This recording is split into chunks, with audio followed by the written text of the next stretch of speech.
5장 15절에서 19절까지 보겠습니다. 15절에서 19절입니다.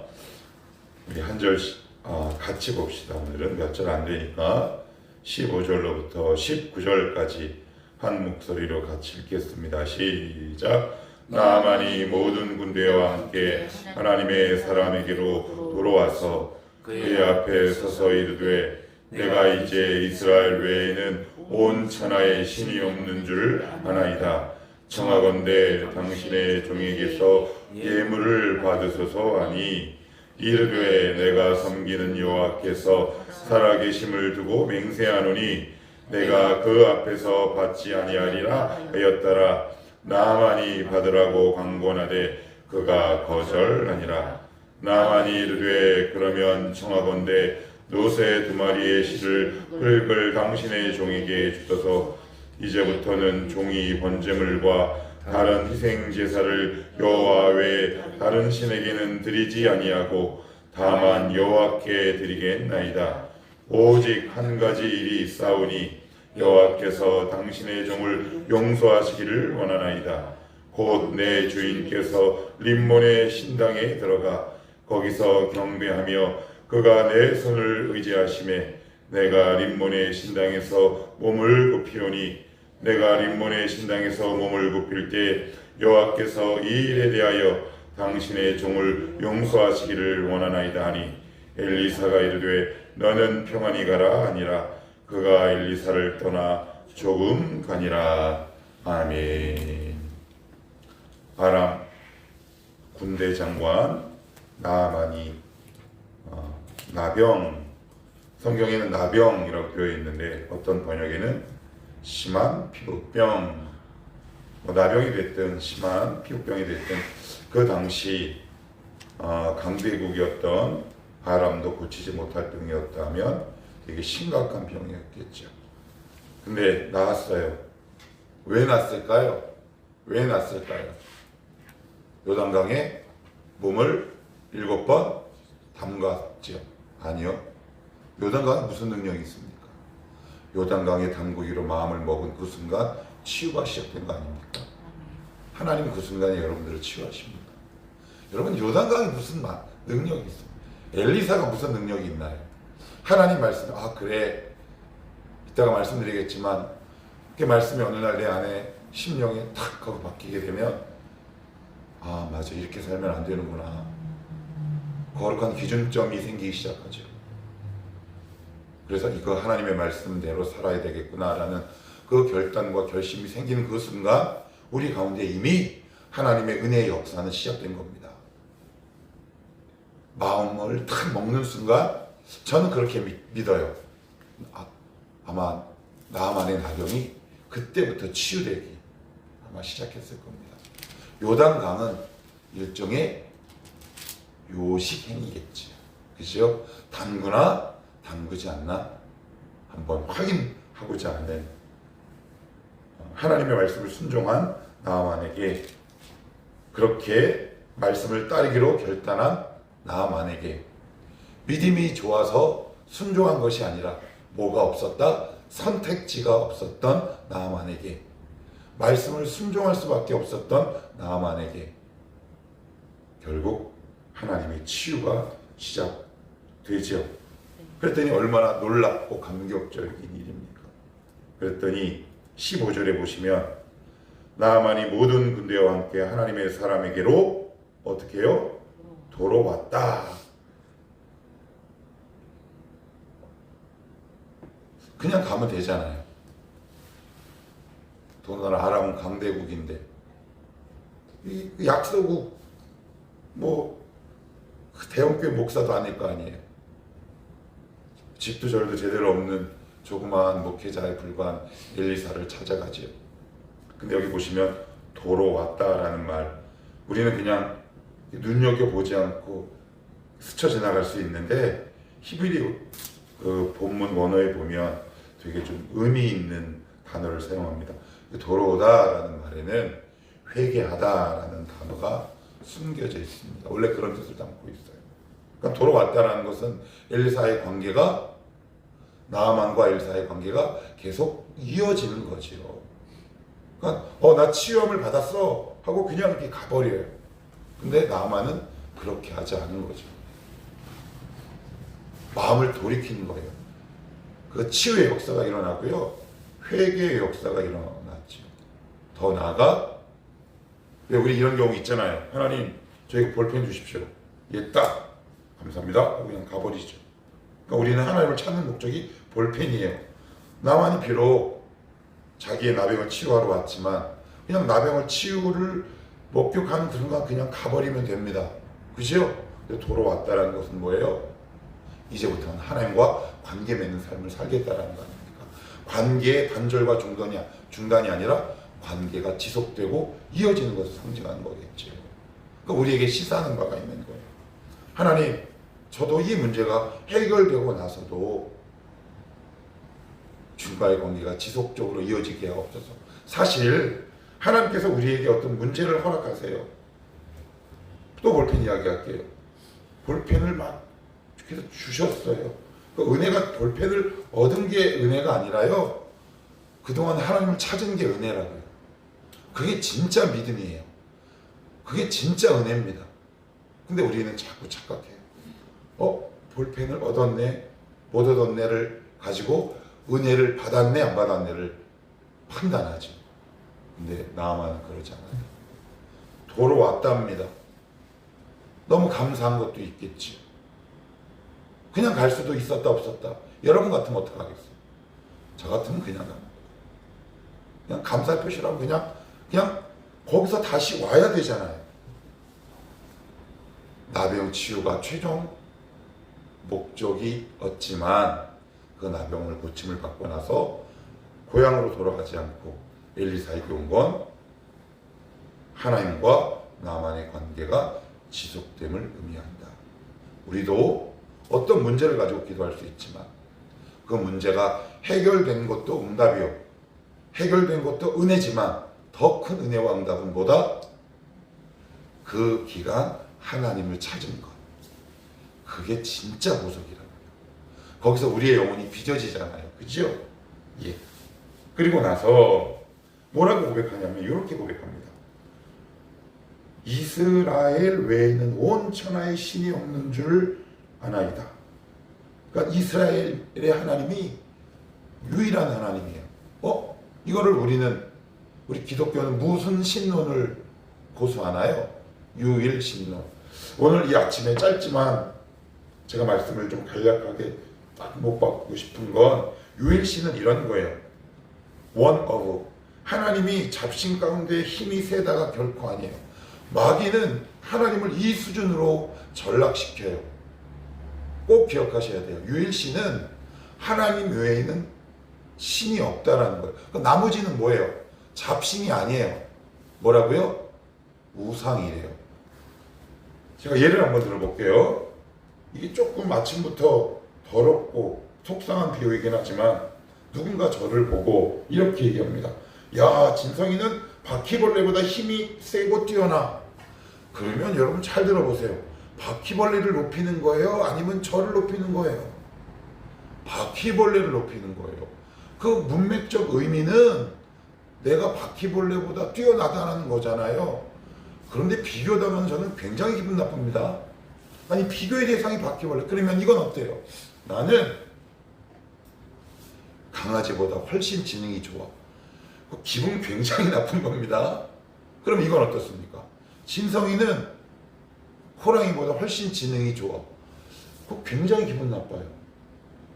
제가 조금 더 결정적인 비유. 제가 예전에 탁구를 한참 칠 때 어떤 친구가 저에게 그러더라고. 이제 막 탁구를 입문한 자랑 저를 비교하고 쟤보다 잘 친대. 기분이 굉장히 나쁘더라고요. 그건 사실인데 기분이 나빠요. 이게 이제 우리가 유일신에 대해서 바르게 알아야 될 이유예요. 하나님은 모모 가운데보다 힘이 센 분이 아니에요. 유일한 분이에요. 유일한 신이고 유일한 하나님이에요. 그런데 사단은 하나님은 여러 신들 가운데 힘이 가장 센 대장이야 라고만 생각해요. 우리는 그것과는 차원이 다르다. 이게 바로 그런 의미인 거예요. 내가 만나고 보니까, 경험하고 보니 하나님만이 유일한 신 하나님이다. 유일신론을, 유일신관을 지금 고백하고 있는 거다. 그렇게 이해하시면 좋을 것 같고요. 그리고 나서 이제 어떻게 돼요? 하나님을 만나고 나서 믿음 없음에서 믿음 있음으로 변하게 되죠. 그리고 어떤 일이 생기느냐? 17절에 보시면 이런 말이 나옵니다. 나아만이 이르되 그러면 청하건대 노새 2마리의 실을 흙을 당신의 동에게 주소서. 이제부터는 종이 번제물과 다른 희생 제사를 여호와 외 다른 신에게는 드리지 아니하고, 그 다음 단어가 중요해요. 다만, 무슨 얘기예요? 하나님만 경배하겠습니다. 그래요. 하나님만 경배하겠습니다. 우상 숭배하지 않겠습니다. 제가 가장 소중한 것 버리겠습니다. 라고 얘기하고 있는 겁니다. 그리고 18절에 양해를 구합니다. 당신의 종을 용서하시옵소서. 우리 아람에서는 림본이라는 이 귀신을 섬기는데 제가 신하지 않겠습니까? 근데 왕이 그 우상에게, 귀신에게 절을 하거나 아니면 일어날 때 신하된 도리로서 제가 고개를 숙여야, 그의 손을 부축해야 되는 경우가 있는데, 제가 그에게 절하는 게 아니라 어쩔 수 없이 무릎을 꿇는 거니 용서를 구합니다. 여기서 중요한 2가지가 있어요. 이건 뭐냐? 이게 이제 주부들이, 집사님들, 권사님들 할 것 없이 정말 많이 물어봐요, 저한테. 목사님, 저 이제 이번에 시댁에 가서 제사를 드려요. 저 근데 시댁만 갔다 하면 괴로워 죽겠어요. 얘기해 보세요. 그래요. 왜요? 제가 맏며느리도 아닌데, 막내인데 제사 음식 만들어야 돼요? 안 만들어야 돼요? 도와야죠. 절은 안 할 수 있을지 모르겠죠. 그런데 한 번은 제사 음식을 만들고 나서 구역 모임에서 그 얘기를 했더니 어떤 권사님이 대뜸 화를 퍼는데, 어떻게 우상을 만드는 거 그럴 수 있냐. 그래서 제가 뭐라 그랬게요? 마음껏 도와주십시오. 마음껏 도와주십시오. 기독교는 그렇게 폭력적인 종교 아닙니다. 그래서 엘리사가 뭐라 그래요? 평안히 가라 그러죠? 예, 초신자는 뭐 이렇게 닭달 잡지 마십시오. 이해해 주시고 관용해 주세요. 우리는 하나님께 경배하고 부득이하게 세상에 무릎 꿇을 수 있어요. 그 무릎 꿇음이 경배하는 건가요? 아니에요. 여러분, 상사에게 예우를 표하잖아요. 내가 속해 있는 공동체의 우두머리와 리더십에게 머리를 조아립니까? 안 조아립니까? 조아리죠. 그게 경배하는 건가요? 아닙니다. 하나님 우리의 중심을 헤아릴 수 있는 분이에요.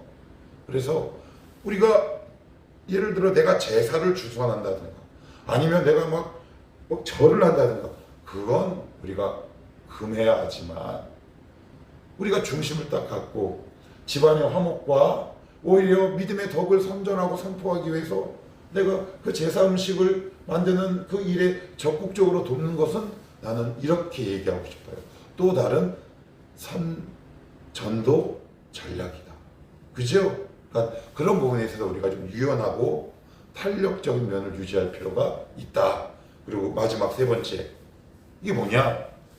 나아만 안에 뭐가 들어왔어요? 치유가, 은혜가 들어왔죠? 그랬더니 나아만 안에 뭐가 생긴 줄 아세요? 하지 말아야 할 것과 해야 할 것에 거룩한 구별점이 생기기 시작해요. 뭘 합니까? 하나님을 경배하고. 무엇을 하지 않습니까? 우상에게 무릎 꿇는 걸 하지 않습니다. 내가 은혜 받았는지 안 받았는지 어떻게 확인하는 방법을 알려드릴까요? 은혜가 들어오면 우리 안에, 여러분, 물과 기름이 섞이나요? 안 섞이나요? 안 섞이죠. 그런데요, 우리 안에서는 섞입니다. 죄와 거룩함이 섞여요. 그렇잖아요. 그런데 그것이 분리되거든요. 아, 이것이 악이었구나. 아, 이것이 선이었구나. 나 이것 해야 되겠구나. 이것 하지 말아야 되겠구나.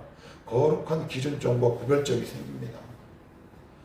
그러니까 단순히 감동을 받는다라는 것이 아니에요. 은혜가 들어오면, 아, 내가 이거 하지 말아야 되겠구나. 거룩한 결단이 생기기 시작합니다. 이게 왜 그러냐면 은혜의 특징이 그래요. 은혜는 우리 안에 들어와서 악을 이렇게 밀어냅니다. 악을 강력한 거룩한 힘으로 이 말씀이 밀어내기 시작해요. 그래서 그 가운데 죄를 도드라지게 하고요. 선을 드러냅니다.